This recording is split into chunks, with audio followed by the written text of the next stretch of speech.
Telescopes generally come into two different flavors. You have really powerful big telescopes, but those telescopes see a tiny part of the sky. Or telescopes are smaller, and so they lack that power, but they can see big parts of the sky. WFIRST is the best of both worlds. WFIRST is the Wide Field Infrared Survey Telescope. What I think of WFIRST as doing is building on what were the two great successes astronomically of the 1990s and the last decade. That is the Sloan Digital Sky Survey and the Hubble Space Telescope. WFIRST is a NASA observatory that has the top ranking of the National Academy of Sciences to launch in the 2020s. It has the same image precision and power as the Hubble Space Telescope, but with 100 times the area of sky that it views. Looking at a large fraction of the sky allows you to get a more complete accounting. For example, the stars in the Large Magellanic Cloud, which is the nearest galaxy to us, or the stars in the galactic bulge. So you can do a much more complete accounting in a much shorter amount of time.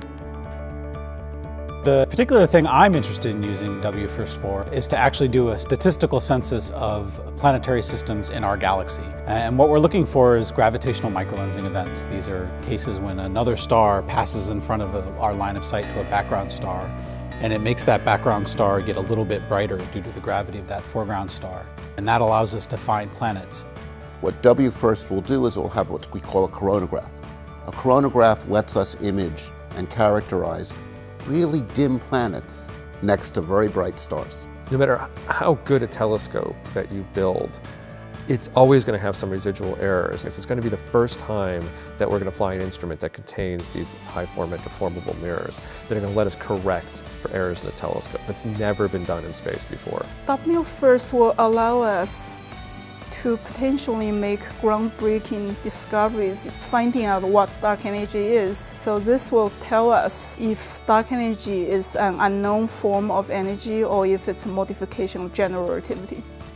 Single WFIRST images will contain over 1 million galaxies, and we can't categorize and catalog those galaxies ourselves.